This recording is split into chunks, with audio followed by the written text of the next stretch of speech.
Hello students, today we will do exercise of chapter 9. Chapter 9 is geometry. आज हम exercise जो आपका chapter 9 है उसके exercise के sums करेंगे. So first पहले तो माइंड और मैथ को हम कट कर देंगे, वो चीज़ बारी बारी रिपीट हो रही है, आपके एक्सरसाइज में भी सेम सम्स हैं. तो एक्सरसाइज का फर्स्ट क्वेश्चन है फिल इन द ब्लैंक्स. तो स्टार्ट करते हैं. A triangle with two equal sides is called an dash triangle. हमने जब ये चैप्टर स्टार्ट किया था तो अलग अलग टॉपिक पे किया था. पहले रे, लाइन सेगमेंट, लाइन, ये सब किया था. उसके बाद आपका था ट्रायंगल और उसके बाद था सर्कल और लास्ट टॉपिक था आपका सिमिट्री का. तो ट्रायंगल जिसकी टू साइड्स इक्वल होती हैं उस ट्रायंगल को हम आइसोसेलेस ट्रायंगल कहते हैं. कितनी टाइप्स की होती है? 3 टाइप्स की होती हैं ट्रायंगल साइड के अकॉर्डिंग. ठीक है, जिसकी 2 साइड्स इक्वल है आइसोसेलेस ट्रायंगल, जिसकी सारी साइड्स इक्वल होती है उसे हम इक्विलेटरल ट्रायंगल कहते हैं, और जिसकी एक भी साइड इक्वल नहीं होती उसे स्केलन ट्रायंगल कहते हैं. तो इसका आंसर है आपका isosceles. Second one is an angle whose measure is 360 degree is a dash angle. एक जो एंगल होता है 360 डिग्री के एंगल को हम क्या बोलते हैं? कंप्लीट एंगल बोलते हैं. क्यों? क्योंकि 180 में तो हाफ सर्कल होता है और 180 और तो वो कंप्लीट एक सर्कल बन जाता है, इसीलिए हम 360 डिग्री को कंप्लीट एंगल बोलते हैं. Now see part is a diameter divides the circle into 2 equal parts.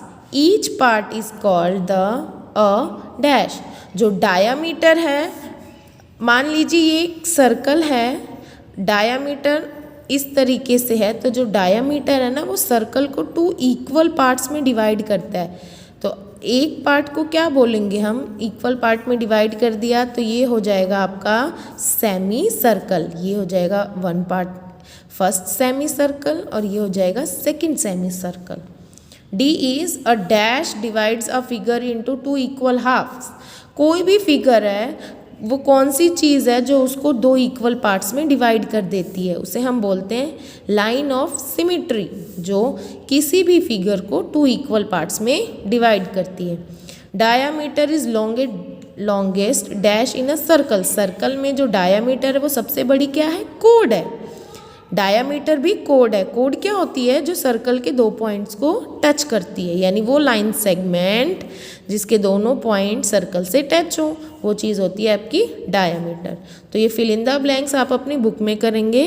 Now question number 2 is draw angles of following measure with a protractor. Protractor यानी डी की हेल्प से आपको ये एंगल मेजर करने हैं. ये चीज़ हम पहले कर चुके हैं. तो ये जो क्वेश्चन नंबर 2 है वो आप अपनी नोटबुक में करेंगे.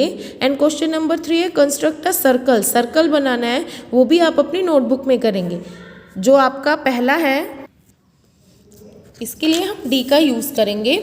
इस तरीके से डी रहेगा. तो जैसे आपको बनाना सिखाया था वैसे आप अपनी नोटबुक में बनाएंगे.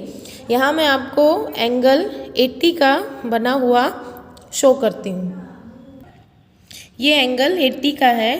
इसके लिए हम क्या करते हैं? सबसे पहले एक लाइन ड्रॉ कर लेते हैं. लाइन के कॉर्नर पे हम किसको रखते हैं?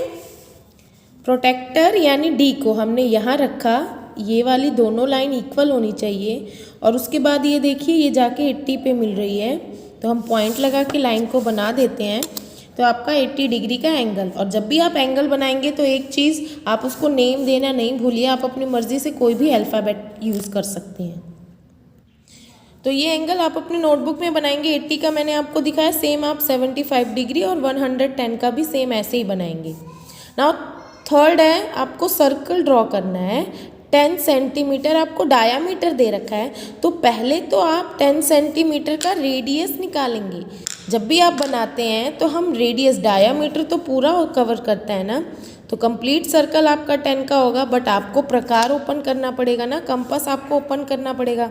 ये कितना ओपन करेंगे? अगर आप 10 सेंटीमीटर का कंपास आप ओपन करेंगे तो वो 20 सेंटीमीटर का सर्कल बन जाएगा कंप्लीट डायामीटर. तो आपको 10 सेंटीमीटर का हाफ लेना है. अगर डायामीटर 10 सेंटीमीटर है तो रेडियस कितना होगा? यानी हम 10 को 2 से डिवाइड कर देंगे। फॉर्मूला क्या है रेडियस निकालने का, हमने स्टार्टिंग में किया था। जब भी आप रेडियस निकालेंगे, रेडियस निकालने का फॉर्मूला होता है d डिवाइडेड बाय 2, यानी 10 divided by 2 is equal to 5 centimetre. यानी जो आपका ये कंपास है, ये आप कितने सेंटीमीटर ओपन करेंगे, 5 सेंटीमीटर, और उसके बाद आप सर्कल ड्रॉ करेंगे। अब ये 12 सेंटीमीटर है, 12 का हाफ कितना होता है, 6, यानी आपको जो आपका कंपास है वो 6 सेंटीमीटर ओपन करके सर्कल बनाना है। और ऐसे ही 11 है, अब आप ये देखिए 11 का हाफ करेंगे तो वो हो जाएगा 5.5, तो आपको अपना कंपास 5.5 सेंटीमीटर ओपन करके सर्कल बनाना है। क्वेश्चन नंबर 2 एंड 3 आप कहाँ पे करेंगे, अपनी नोटबुक में करेंगे।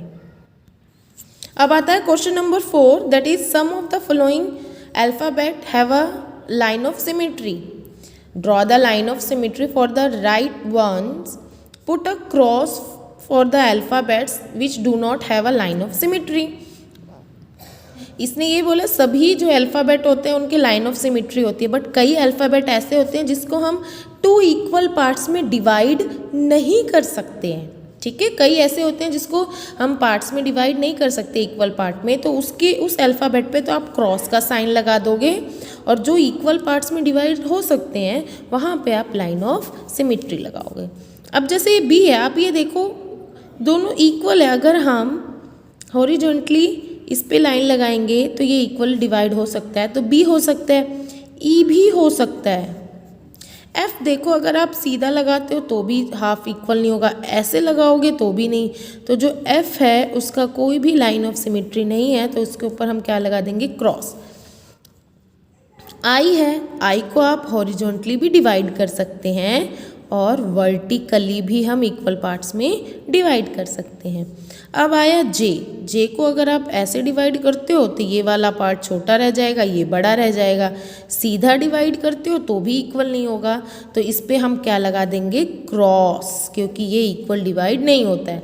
इसमें एक एफ और जे ये इक्वल डिवाइड नहीं होता है।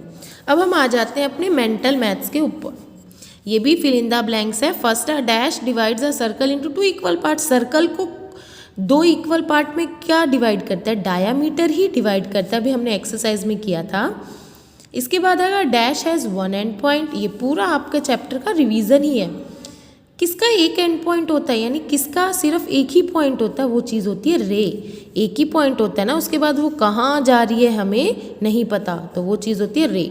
थर्ड वन इज, अभी मैंने आपको बताया था, जिसकी कोई भी साइड इक्वल नहीं होती है उस ट्रायंगल को हम क्या बोलते हैं, स्केलेन ट्रायंगल। और जिसकी सारी साइड्स इक्वल होती है वो इक्विलेटरल, और जिसकी 2 साइड्स इक्वल है वो isosceles. Now next 5 number is the diameter of a circle whose radius is 4 centimetre. अगर 4 सेंटीमीटर आपका रेडियस है तो डायमीटर क्या होगा, रेडियस से डबल होता है ना, तो 4 मल्टीप्लाई बाय, इसका फॉर्मूला क्या है डायमीटर फाइंड आउट करने का, r मल्टीप्लाई बाय 2।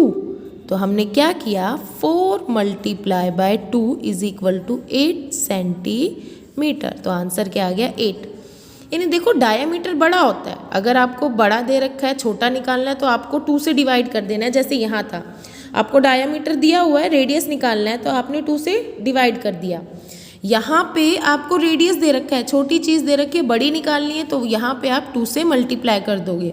सिर्फ माइनर सा ही डिफरेंस है, एक में 2 की मल्टीप्लाई करनी है और एक में 2 से डिवाइड करना है। तो आपको ये अच्छे से समझना होगा कि कहाँ पे डिवाइड करना है और कहाँ पे मल्टीप्लाई करना है। Okay, now 6 one is a square has dash line of symmetry. जो स्क्वायर होता है हम उसको कितनी लाइन ऑफ सिमेट्री से डिवाइड कर सकते हैं, 4 इक्वल साइड्स है ना, तो हम उसको डायगोनल भी कट कर सकते हैं, हॉरिजॉन्टल एंड वर्टिकल भी कट कर सकते हैं, उसके सारे पार्ट्स इक्वल ही आएंगे।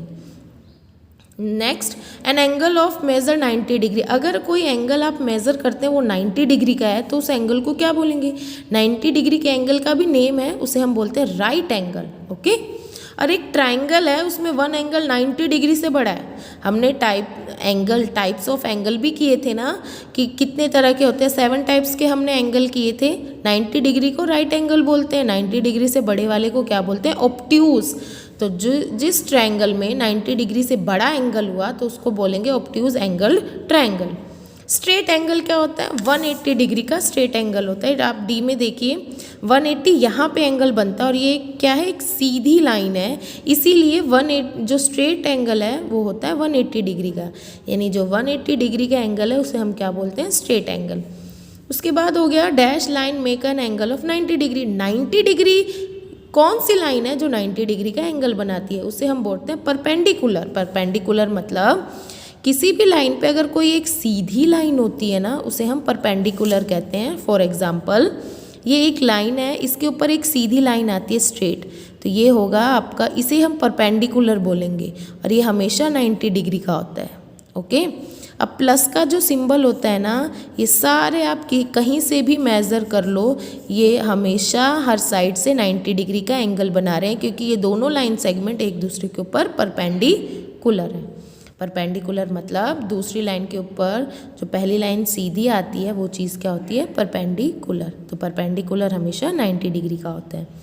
तो जो आपका होमवर्क रहेगा, एक तो आपको क्वेश्चन नंबर 1, 4 और ये मेंटल मैथ जो है ये आप अपनी बुक में करेंगे। Okay, and question number 2 and 3 आपको अपनी नोटबुक में करना है। Thank you.